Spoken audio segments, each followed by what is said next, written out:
नमस्कार.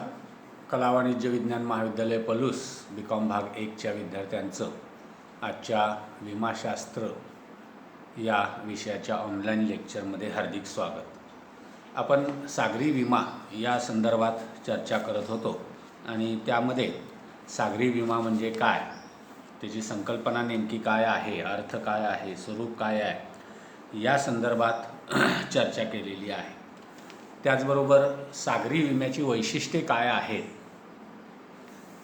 तसंच सागरी विम्याची व्याप्ती किती आहे, सागरी विम्यामध्ये कोणकोणत्या मालमत्तेचा विमा घेता येतो त्यालाच आपण सागरी व्याप्ती असं म्हटलेलं आहे. तर या सागरी व्याप्तीच्या संदर्भात सुद्धा आपली चर्चा झालेली आहे. त्यानंतर सागरी विम्याचं महत्त्व काय आहे, विशेषतः आंतरराष्ट्रीय वाहतुकीच्या मधले जे धोके आणि आंतरराष्ट्रीय वाहतुकीमधलं सागरी सागरी मार्गाचं महत्त्व या दृष्टीनं या सागरी विम्याला विशेष महत्त्व आहे, त्या संदर्भात आपण चर्चा केलेली होती.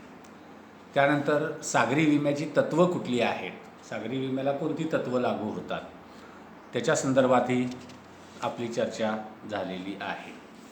त्यानंतर दुसऱ्या भागामध्ये आपण सागरी विमा उतरवणे आणि सागरी विम्याची हानीचे प्रकार कुठले आहेत, सागरी धोके कुठले आहेत, सागरी विम्याचे हानी प्रकार कोणते आहेत, अंशतः हानी, पूर्णतः हानी,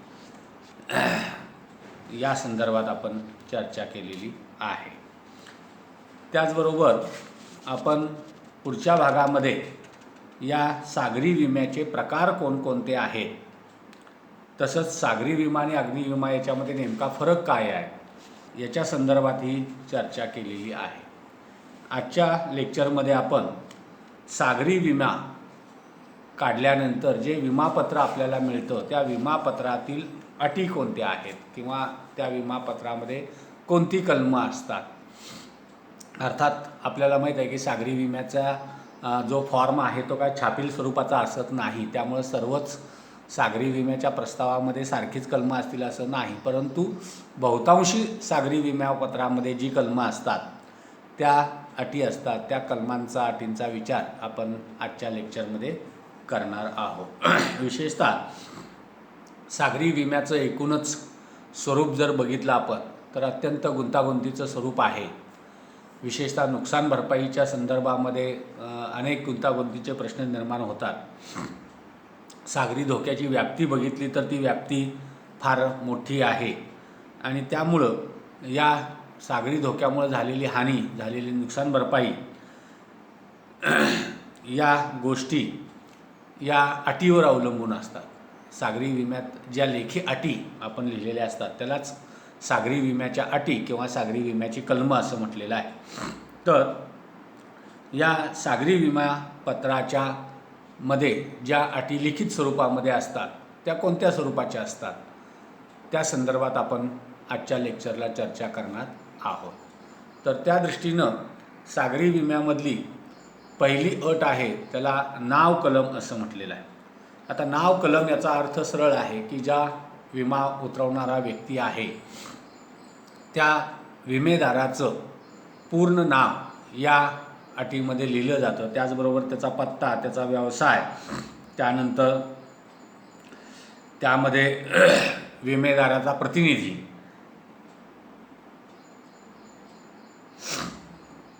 या पद्धतीनं त्या विमेदाराचं नाव या विमापत्रामध्ये लिहिलं जातं आणि ही सागरी विम्यातलं पहिलं कलम आहे की ज्याच्यामध्ये विमेदाराचा नाव आणि पत्ता, त्याची प्राथमिक माहिती विमेदाराची या अटीमध्ये आपल्याला असलेली दिसून येते. त्यानंतर दुसरी जी अट आहे किंवा दुसरं जे विम्याचं कलम आहे सागरी विम्यामध्ये त्याला मालमत्ता वर्णन कलम असं म्हटलेलं आहे. म्हणजे त्याच्यामध्ये स्पष्टपणे काय लिहायचं आहे किंवा काय लिहिलेलं असेल हे नावावरूनच त्याचा स्पष्ट उल्लेख होतो. तो म्हणजे ज्या मालमत्तेचा आपण विमा काढणार आहोत मग ते जहाज असेल, जहाजावरील माल असेल किंवा त्रयस्थ तृतीय पक्ष विमा असेल, तर यापैकी ज्या मालमत्तेचा विमा आपण काढणार आहोत त्या मालमत्तेचं वर्णन या कलमामध्ये करण्यात येतं. त्याच्यामध्ये विशेषतः जहाज किंवा जहाजावरील मालाचा जो महत्त्वाचा तपशील आहे तो या कलमामध्ये दिलेला असतो. उदाहरणार्थ जहाज असेल तर जहाजाचं बांधणी वर्ष, जहाजाचा आकारमान, जहाजाची माल वाहून नेण्याची क्षमता, जहाजाची सद्यस्थिती या संदर्भातली सगळी माहिती त्याच्यामध्ये असेल. जर जहाजावरील माल असेल तर मालाच्या संदर्भात मालाचं स्वरूप काय आहे, एकूण किती गठ्ठे आहेत, गठ्ठ्यावर चिन्हे कुठली लिहिलेली आहेत, त्याचबरोबर मालाचं वजन काय आहे, गठ्ठ्यांचा आकार काय आहे, बांधणीचं स्वरूप काय आहे, या सर्व प्रकाराची वर्णन त्या ठिकाणी या मालाच्या वर्णनामध्ये आपल्याला केलेलं दिसून येतं. त्याचबरोबर जर नुकसान याच्यामध्ये जहाजाच्या बाबतीत मगाशी आपण बघितलं, जहाजाचं नाव, जहाजाचा पत्ता, हे बांधणी वर्ष, जहाजाची कपॅसिटी, जहाजाचं एकूण सध्याचं स्वरूप, जहाजाला याच्या आधी काय नुकसान झालं आहे का, त्याच्या आधी भरपाई मिळवली आहे का, त्याचबरोबर जहाज भाड्याच्या बाबतच विमा असल्यास जहाज भाड्याच्या बाबतीत विम्याची त्या ठिकाणी माहिती द्यायला पाहिजे. किती भाडं आहे, कोण देणार आहे, केव्हा देणार आहे, या संदर्भातली सगळी माहिती या मालमत्ता वर्णन कलमामध्ये आपल्याला द्यावी लागते. त्यानंतर पुढचं जे कलम आहे त्याला प्रवास कलम असं म्हटलेलं आहे. अर्थात याच्यामध्येही प्रवास कलम याचा अर्थ जे जहाज, जो विमित माल ज्या देशामध्ये घेऊन जाणार आहे त्याचा नेमका मार्ग कुठला आहे, कोणत्या बंदरापासून ते जहाज निघणार आहे आणि कोणत्या देशाच्या कोणत्या बंदरापर्यंत ते पोचणार आहे, हा जो प्रवासाचा मार्ग आहे तो प्रवासाचा मार्ग या कलमामध्ये लिहिणं आवश्यक आहे.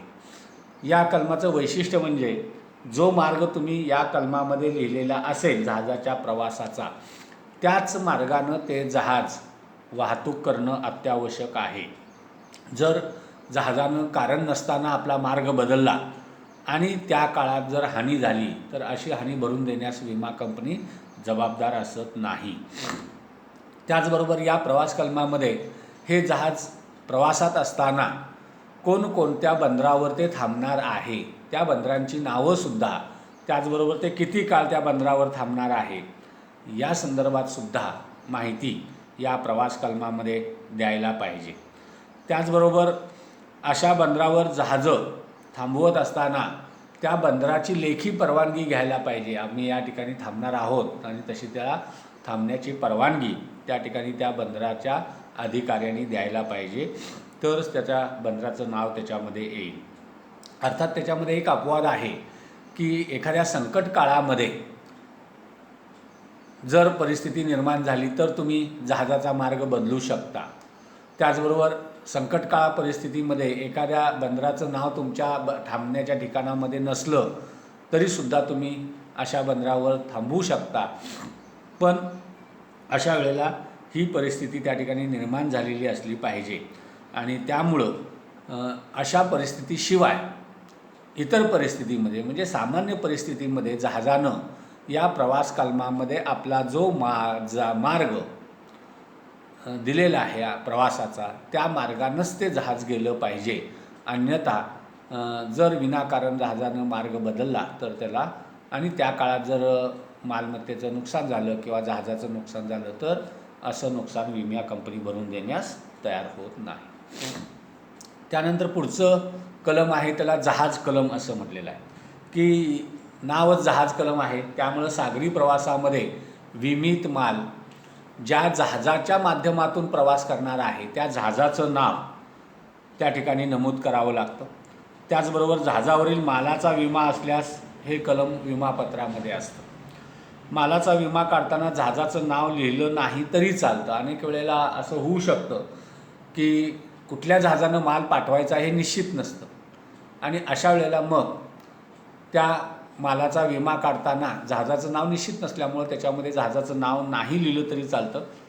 पण जर तुम्ही जहाजाचं नाव निश्चित केलं असेल आणि त्याच जहाजानं माल पाठवणार असाल तर मात्र त्या जहाजाचं नाव लिहिलं तरी चालतं. पण त्यात एक बाब महत्त्वाची आहे ती म्हणजे असं नाव लिहिल्यानंतर, एकदा नाव लिहिल्यानंतर परत त्याच जहाजानं तुम्हाला तो माल पाठवावा लागेल, जहाज बदलणार नाही. आणि जर तुम्हाला जहाज बदलायचं असेल तर त्याच्यासाठी मग तुम्हाला विमा कंपनीची परवानगी घ्यावी लागेल. अर्थात असं जहाज माल पाठवल्यानंतर समजा ते जहाज वाटेत नादुरुस्त झालं, तर अशा वेळेला दुसऱ्या जहाजामार्फत तो माल आपल्याला पुढं रवानगी करता येऊ शकतो. अर्थात त्याच्यासाठी विमा कंपनीला तशी कल्पना द्यावी लागते आणि मग त्या काळात जर जहाजाला नुकसान झालं किंवा मालाला नुकसान झालं तर ते नुकसान विमा कंपनी भरून देण्याची तरतूद करू शकते. अर्थात विमापत्रात जहाज कलम नसल्यास माल प्रत्यक्ष जहाजावर चढवल्यानंतर त्या जहाज कंपनीचं नाव किंवा त्या जहाजाचं नाव, ते सुटण्याची तारीख, हे सगळं विमा कंपनीला विमेदारानं कळवणं आवश्यक आहे. म्हणजे जहाज कलमामध्ये ज्या जहाजानं तुमचा माल जाणार आहे त्या जहाजाचं नाव, त्याची सुटण्याची तारीख ही माहिती द्यायला पाहिजे. आणि जर तुम्ही जहाजाचं नाव दिलं नसेल तर प्रत्यक्ष माल जहाजावर चढवल्यानंतर त्या जहाजाचं नाव आणि त्या जहाजाच्या माल सुटण्याची तारीख, म्हणजे जहाज सुटण्याची तारीख, प्रवासाला सुरुवात करण्याची तारीख त्याच्यामध्ये आपल्याला द्यावी लागेल. त्यानंतर 5वं कलम आहे, त्याला विमा हप्ता कलम असं म्हटलेलं आहे. नावच विमा हप्ता आहे. त्याच्यावरनं आपल्याला लक्षात येईल की ज्या मालमत्तेचा तुम्ही विमा उतरवलेला आहे त्या मालमत्तेला संरक्षण देण्यासाठी मोबदला म्हणून किती विमा हप्ता आकारलेला आहे त्या विमा हप्त्याची नोंद या कलमामध्ये असते. त्याचबरोबर सागरी विम्यामध्ये धोक्यांचं वेगवेगळं स्वरूप असतं, तर वेगवेगळ्या धोक्यासाठी वेगवेगळा विमा हप्ता आकारला जातो आणि तसं असल्यास त्या विमा हप्ता कलमामध्ये कुठल्या धोक्यासाठी किती विमा आकारलेला आहे, किती विमा हप्ता आकारलेला आहे त्याची स्वतंत्रपणे नोंद आणि त्या एकूण धोक्यामध्ये एकूण विमा हप्त्याची वाटणी त्या ठिकाणी केली असते. अर्थात हे कलम सर्व सागरी विमापत्रामध्ये आपल्याला आढळून येतं. त्यानंतर पुढचा कलम जे आहे त्याला विमित धोके कलम असं म्हटलेलं आहे. म्हणजे सागरी विम्यामध्ये आपण बघितलं, सागरी धोक्यामध्ये अनेक प्रकारचे धोके संभवतात. आता यापैकी कुठल्या धोक्यांचा विमा तुम्ही घेणार आहात, कुठल्या धोक्यापासून तुम्हाला सागरी विम्यामध्ये संरक्षण पाहिजे आहे, तर त्या धोक्यांची नावं त्या ठिकाणी तुम्हाला या कलमामध्ये लिहिली पाहिजेत. अर्थात सर्वच धोक्याविरुद्ध जर तुम्हाला विमा पाहिजे असेल तर सर्व धोक्यांची नावं एक उल्लेख करण्यात येतो, स्पष्ट उल्लेख त्या ठिकाणी करावा लागतो, किंवा सर्व धोके विमा असं स्पष्ट म्हणता येतं. पण काही विशिष्ट अशा प्रकारच्या धोक्यांचा विमा जर तुम्हाला पाहिजे असेल तर ज्या धोक्यापासून तुम्हाला विम्याचं संरक्षण पाहिजे त्या धोक्याचा स्पष्ट उल्लेख या सागरी विमापत्रामध्ये या कलमामध्ये केला जातो. जहाजावरील मालाच्या संदर्भातले धोके स्पष्टपणे लिहिलेच पाहिजेत. जहाज विम्याबाबतसुद्धा विविध धोके नमूद करावे लागतात की जहाजालासुद्धा कुठल्या कुठल्या प्रकारचे अनेक प्रकारचे धोके संभवतात, त्यापैकी कुठल्या धोक्याविरुद्ध तुम्हाला विमा पाहिजे आहे ते तुम्हाला त्याच्यामध्ये लिहावं लागतं. त्याचबरोबर सामुद्रिक धोके, त्याच्यामध्ये आपण आग, युद्ध, चाचेगिरी, सागरावरील भटक्याकडून लूट, चोरी, माल जप्ती, जहाज जप्ती, समुद्रात माल फेकणं, शत्रू राष्ट्रातर्फे ताबा, अडवणूक कर्मचाऱ्यांच्या दुष्कृत्यामुळे होणारी हानी, या सर्व धोक्यांच्या बाबत स्वतंत्र अशी किंवा संयुक्तपणे कलमं असू शकतात.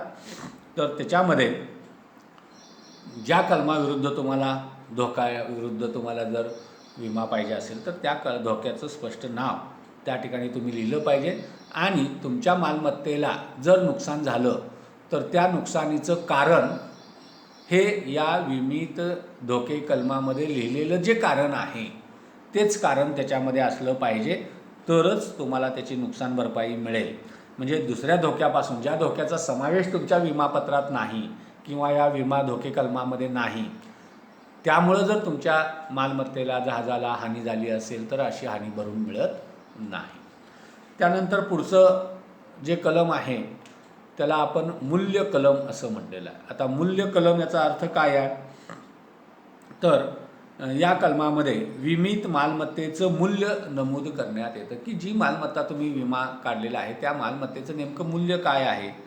अर्थात निश्चित मूल्य विमापत्राबाबत हे कलम विमापत्रामध्ये अंतर्भूत केलं जातं. जहाजावरील मालाचा सागरी विमा काढताना सहसा विमेदार मूल्य लिहित नाही, परंतु जहाज विमा काढताना मात्र जहाजाचं मूल्य त्या ठिकाणी लिहावं लागतं. त्यामुळं नुकसान भरपाईच्या वेळेला मूल्य निर्धारणाचा प्रश्न येत नाही. म्हणजे जहाजाच्या बाबतीत आणि निश्चित मूल्य विम्याच्या बाबतीत तुम्हाला मूल्य तिथं लिहावं लागतं. सहसा इतर बाबतीमध्ये जहाजावरील मालाचं मूल्य त्या ठिकाणी लिहित नाहीत. त्यामुळे नुकसान भरपाईच्या वेळेला असं जहाजाचं मूल्य तुम्ही लिहिलं असेल तर नुकसान भरपाईच्या वेळेला घासाघीस करायचा प्रश्न येत नाही, भांडणं व्हायचा प्रश्न येत नाही, मतभेद व्हायचा प्रश्न येत नाही. पण त्याच्यामध्ये तुम्ही निश्चित केलेल्या रकमेनुसार तुम्हाला त्याची निश्चित भरपाई मिळेल. विमापत्रात मूल्य कलम नसल्यास मात्र हानी झाल्यानंतर त्या वेळेला त्या मालमत्तेचं काय जे मूल्य असेल, बाजारभाव असेल, त्यानुसार ते मूल्य ठरवलं जातं. मूल्य लिहिलं असेल तर मात्र असं ठरवायचा काय प्रश्न येत नाही. तुम्ही ठरवलेल्या दिलेल्या मूल्यानुसार तुमची विक्री त्या ठिकाणी होत असते. त्यानंतर पुढचं महत्त्वाचं कलम सागरी विम्यामध्ये आहे, त्याला अभिहस्तांकन कलम असं म्हटलेलं आहे. अभिहस्तांकन म्हणजे त्याला आपण काय म्हणतो की मालाची मालकी एकाकडून दुसऱ्याकडं जाणे. तर त्याच्यामध्ये सागरी विमामध्ये मात्र अभिहस्तांकन कलम त्या ठिकाणी घातलं जातं आणि या कलमानुसार सागरी विमापत्राचे कोणालाही हस्तांतर करण्याची मुभा असते. की सागरी विम्यामध्ये मुक्त हस्तांतर असतं. इतर विम्यामध्ये आपल्याला हस्तांतर मालमत्तेचं करायचं असेल तर विमा कंपनीची परवानगी घ्यावी लागते. पण सागरी विम्यामध्ये मात्र मालमत्तेचं हस्तांतरण हे मुक्तपणे करता येतं. त्याचबरोबर त्याच्यासाठी विमा कंपनीला विचारायची गरज असत नाही. या मालकी हक्काबाबत हस्तांतर झाल्यास विमा कंपनीची त्याला परवानगी असते. त्यामुळं प्रत्येक वेळेला माल दुसऱ्याला हस्तांतरित करत असताना विमा कंपनीला विचारायची गरज असत नाही. त्याचबरोबर मालमत्तेचे मालकी हक्क जसे आहेत तसे ते बदल केले जातात. विशेषतः माल आयात निर्यातीच्या काळामध्ये एकतर वाहतुकीला प्रचंड वेळ लागतो आणि या काळामध्ये मालाची मालकी अनेक लोकांच्याकडे जाण्याची, माल खरेदी विक्रीचे व्यवहार सातत्यानं होत असतात. त्यामुळं माल एकदा मालाचा विमा काढल्यानंतर प्रत्यक्ष माल तो आयातदारापर्यंत पोहोचेपर्यंत किती जणांची मालकी त्याच्यावर बदलेल याची गॅरंटी नसते आणि त्याच्यामुळं या मालकी हक्क विशेषतः अभिहस्तांकन कलमाद्वारे त्याच्यामध्ये मुक्त हस्तांतरणाची मुभा दिलेली आहे. तर त्या दृष्टीनं अभिहस्तांकन कलमामध्ये मात्र शेवटच्या व्यक्तीला नुकसानीच्या वेळेला मात्र ज्या व्यक्तीच्या नावे असं अभिहस्तांकन झालेलं असेल, म्हणजे नुकसानीच्या वेळेला ज्या व्यक्तीचं विमेय हित त्या मालमत्ते असेल त्याला त्याची नुकसान भरपाई मिळेल. आणि त्याच्यामध्ये विशेषतः असा सागरी विमा काढत असताना मालमत्तामध्ये अभिहस्तांकन कलमामध्ये जर विमापत्र हस्तांतरास मनाई असेल तर मात्र असं अभिहस्तांकन होणार नाही, म्हणजे एकाचा माल दुसऱ्याला विकता येणार नाही. त्याचबरोबर जहाजावरील मालाच्या विमापत्राच्या मुक्त हस्तांतराची तरतूद सागरी विमा कायद्यामध्ये सुद्धा ती तरतूद करण्यात आलेली आहे. म्हणजे सागरी विमा कायद्यातच ती तरतूद असल्यामुळं त्या ठिकाणी मुक्त हस्त परवानगी त्याला दिलेली आहे. त्याचबरोबर जहाज विमा असेल तर मात्र जहाजाच्या विमापत्राच्या हस्तांतरणात मात्र विमा कंपनीची परवानगी लागते. म्हणजे जहाजावरील मालाच्या हस्तांतरणामध्ये काही फारसा प्रश्न येत नाही, विमा कंपनीची गरज नाही परवानगीची.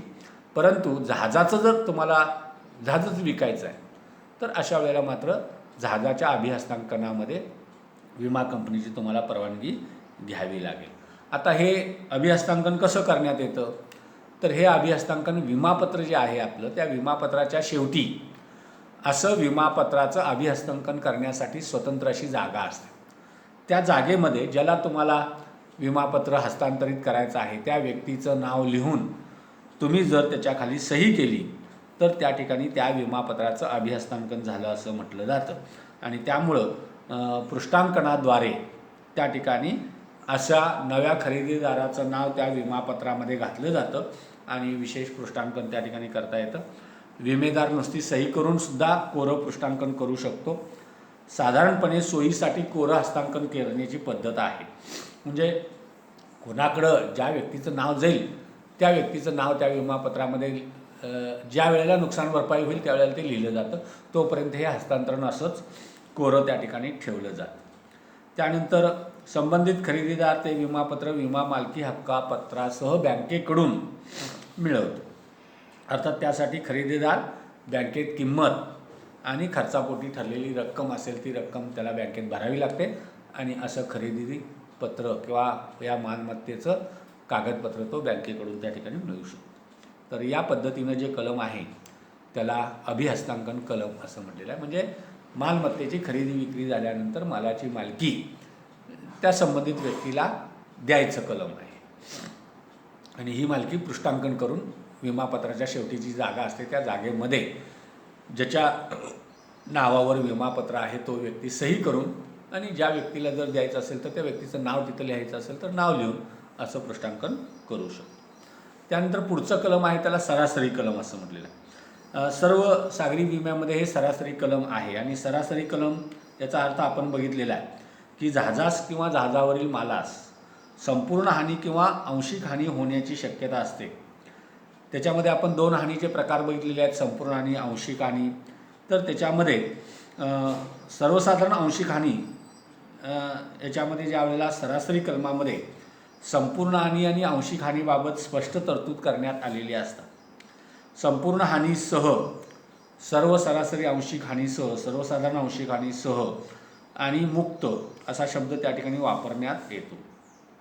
सर्व सरासरी हानीपासून मुक्त असं जर कलम त्याच्यामध्ये असल्यास तर विमा कंपनीकडून कोणत्याही प्रकारची सरासरी म्हणजे आंशिक हानी मिळत नाही. संपूर्ण हानी असेल तरच भरपाई मिळते.